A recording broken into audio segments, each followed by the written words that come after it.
let's get right into it, okay? Absolutely. So it's the year 1996. I am dating Aaron Hall. I am 17 years old and pregnant at the time, I know. We're actually in LA, and he was going to sign with Death Row Records, okay? So he's recording, doing music, you know, he's doing video shoots. And I was, you know, part of it. We were living out in a hotel, you know, because we wasn't, you know, living there. We was just recording, and he was just getting a feel of the whole, everybody's going to sign with Death Row. You know, you got Pac, you got Casey and JoJo, you got Snoop. It was amazing to be a part, you know. So, yeah, Aaron's super talented, and they want him to be a part of Death Row Records. We were invited to a Mother's Day event, 1996, and all of Death Row family and friends were supposed to join, come and watch, you know, their relatives perform for them. So I thought that was a beautiful thing. I was going to get my hair and nails done, and Aaron was like, I can't take you. Tupac is going to take you and make sure you're good and safe. I was like, oh, okay. You know, we're in LA, and, you know, my first time out there, so okay, he's gonna make sure I'm safe. I didn't think nothing of it. And at that time, him and Pac were talking, things seemed a little antsy. He was more on edge than usual, Aaron. And so Aaron said he had to go to a meeting. That's why he couldn't, you know, take me to get my hair and nails done. And it was an important meeting, and he couldn't miss it, so Pac's gonna hold me down. So I go to the salon. You know, me and Pac had deep conversations. That was the first time I've ever been alone with him and actually one-on-one. I mean, he schooled me on life. He schooled me on becoming a mom. He schooled me on just so many things that I would never forget our conversation, ever forget our conversation about this industry. I mean, me being 17 and all this is in front of me, and it's a wow factor, you know, all these celebrities and, you know, in the studio and video shoots, and this man is so deeply spiritual, so connected with, you know, himself and the worldly things that are going on. He just knew so much, and I'm grateful that I got that opportunity to have with him. And then we met up with Aaron after I got my nails and, you know, hair done. We went to the hotel, and Aaron's extra, you know, stress and pacing back and forth, and him and Pac start talking. So he's extra mean, extra just everything. And I felt like there was something going on. It's more than just business. So to let you know, allegedly, when he was, you know, going to this meeting, he was kind of pleading for my life, you know. Some of these people, to be down with the cause, you got to sacrifice people, which is insane to me. And allegedly, they told him, you know, there come a dime a dozen of her. You know, she could be replaced. I don't care if she's pregnant. You can get a pretty young thing, and it's no big deal. So allegedly, he said, no, I'll be damned. I'm not going to do that. I love her. You know, I'll die for her. So they went back and forth, and allegedly, it was said, it's going to happen if you like it or not. So he buys me a white dress to go to the event, right? And the day of the event now, we're getting dressed, and he's extra antsy and very mean to me. I mean, he was mean, but he was mean. And everybody knows he was, you know, violent, verbally, physically, emotionally. But you got to understand, I was 17, naive, young, you know, so I loved him. You know, when you love someone, you make excuses for people, you know. You know, he treats you so well one minute, and the next minute he could be so ugly, and then you hold on to the goodness in them, you know. So that's what I did throughout the violence in our relationship. So the day of it, we're getting dressed, and we're leaving the hotel, and we're waiting outside in front for our limo. And Casey and JoJo was standing outside waiting for their limo as well. And Aaron was just grabbing me and just being aggressive, and I hate this dress. And I'm like, you bought it for me. Like, what are you, like, you crazy? You know, like, what's going on? Like, why are you so, he was so angry. He wanted to argue with me, but I wasn't giving it to him. I was not. There was something eerie in the air for me, that it was just something different.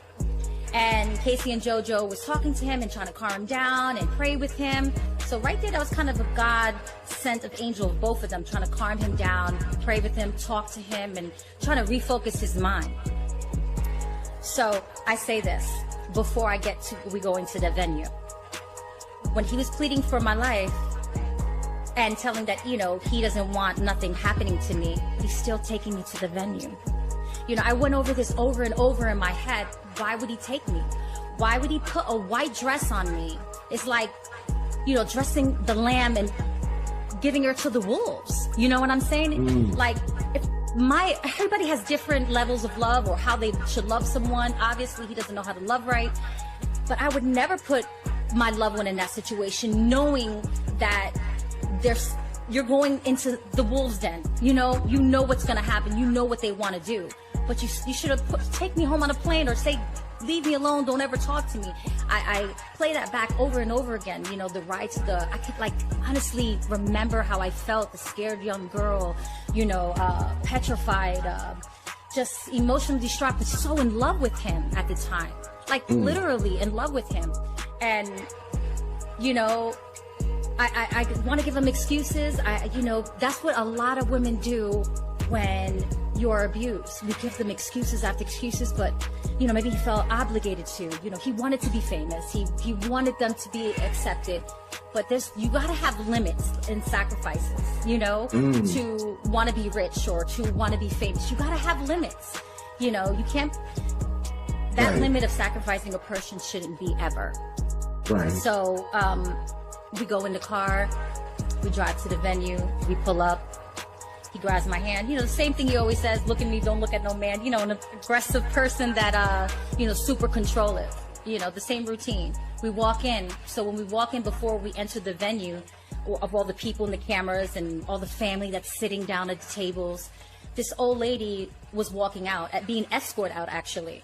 A mature lady, she was like in the 70s or 80s-year-old, had an entourage, and she stopped Aaron and I. She grabbed my belly, and I was only 4 months, but super skinny. I wasn't even showing. And she says, don't worry, your son is going to be all right. He's going to be healthy, and he's going to be good, which we didn't know if we're having a boy or a girl. Then she looks at Aaron and tells him, you know what? You be good to her, and you protect her. And she prayed on us. That's God. God sent an angel right there, because his whole demeanor changed. Because he was trying to get angry in the car. He was trying to start a fight, maybe to justify what's going to happen or was going to happen. You know what I'm saying? You know, I play that over and over in my mind. Like, if that lady didn't stop, or, you know, if she didn't say a prayer, or Casey and Jojo didn't pray outside the hotel, you know, that was God sending him, like, you know, what are you doing, Aaron? You know what I mean? You know of God. You know what I mean? You come from church. Right, so we walk into the venue, cameras, you know, video cameras, taking pictures. So we greet people, still by his side. We walk into the back of the venue, you know, because there's a stage, and so we walk in the back of the stage. He pulls a chair to the side of you know, you see the stage, and there's the back entrance when you're performing and you're waiting to go on stage. So he puts a chair, sit here. I said, okay. But he was serious and aggressive. I was like, damn, he's like, I'm still have no idea. I'm oblivious of what's going on or what's going to happen or what they tend to do. This female, like, runs towards Aaron, and then he walks her halfway, grabs her, and they start talking, and they're in each other's face. So a 17-year-old's mind, you know what I'm thinking? They fucking. You know what I'm saying? Right? She's approaching, she's screaming, so I'm thinking, oh, I'm here, I'm pregnant. You know, she's upset, Aaron's a hoe, you know, he's a nasty man, you know what I mean? Right. I'm like, listen, what's so crazy and mind-boggling to me, like, I would never hit Aaron back, even though he was physically, you know, physical with me. But anybody else that would confront me, I would fight. I was a fighter. I was brave. But with him, I didn't step up for myself until I had my child. Then I was like, enough is enough. But so when she was screaming, and I was like, what up, bitch? Let's go, you know? So that was my mentality. That's hot. Even though I was pregnant, I was like, let's go, bitch. So I'm thinking Aaron's fucking her. She's upset. I'm here. He brought me here. So the mood changed. People started moving towards Aaron and I, men. And then I said, ooh, it felt eerie. I said, something's different. This is not you know, I'm fucking your man. This is you know, when you're hard, you feel something's wrong. Right. Okay. And then, so I shut up quick. I like was looking at the room and seeing, I'm trying to figure out what's really going on. Because I see the fear now in Aaron's face. Like, shut the up. You know what I mean? So I see the fear that it's more than just they fucking, right?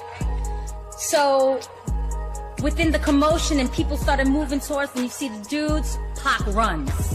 He runs towards Aaron, grabs up the girl, and says, nobody touch her, points to me. And he goes, she's family, she's Aaron's wifey. I told you nobody fucking touches her. So I looked and I was like, my mind's like, what the fuck is going on? He drags her out the side of the door. You know, there's always like back entrance to lead outside. And it was a back entrance, and a lot of people follow. When Pac moves, people follow. And they followed him outside. And then Aaron stand in front of me like a guard dog. He was like, don't move, don't say shit. And I'm like, yeah, I had no idea what was going on. So we waited patiently until Pac came inside. And, you know, my heart's racing because, you know, your senses tell you something's wrong. That this is not right. You know, especially the people that you see around in the back. You know, it's not like we're in blue tuxedos. You know, we're in an all-white party. You know, we got some thugs, we got some gangsters. You know, it's real live shit that can go pop off. And I got that, but I didn't know how real it was going to get, or what they wanted to do, I should say. So Pac comes in and comes up to us and be like, you know, you guys are good. And looks at Aaron and says, don't stay long. Like dead up like that, don't stay long. And then hugged us and then went on stage. And he's my God. Not knowing at that point he was my angel. He saved my life. I mean, I'm happy that Aaron stood up and grabbed and he was like, no, you know, but I'm mad that he brought me there anyways, you know, because he had a choice. You know, God always gives you a choice. Demons always give you a fucking choice. You know, that was his choice to bring me there to those wolves. You know, a lamb 17 and pregnant. Yeah. So maybe he was contemplating with himself. I don't know if he was battling himself, but Pac saved my life. And I'm grateful that he saved my life. And we stood for a little while and we said goodbye. And before we said goodbye and left, one of the demons came up to me and said, you're blessed, you know, and said a bunch of other things that I will not say, but I mean, I was looking a demon in the eyes, you know, he was telling me that you almost got, and I felt it in my soul. Like when he stared at me and looked at me and was like, oh, you just passed, you almost died. Like, and I felt it. Like I felt his aura, his heaviness. You feel that shit, you know? And then we left and then we went to the hotel. He didn't go to any other recordings. He didn't go to any other video shoots. And we went on a plane and left. A few days later, we never turned around. And then 4 months later, Pac dies. And I was devastated, you know, because in the beginning, I didn't know that he saved my life. I know he saved maybe an ass whipping because it looked like more than one wanted to kick my ass. But I didn't know the reason that they wanted to, you know, leave me to die. You know, the setup allegedly was to make it look like a gang thing, you know, beat her up to death, you know, and leave me on the side of the road somewhere. So that's what allegedly they were supposed to do. And whatever else, because there was dudes approaching. So it wasn't just a female, you know, she had dudes with her. What was her purpose? The female. To drag me out, to start it off. Remember, it's all about a look. So it's got to look like gang related, grabbing up another girl, dragging her out of the venue, and then whatever the dudes and the guys beat me up, rape me, whatever they wanted to do, and leave me on the side of the road for dead. So that was the plan.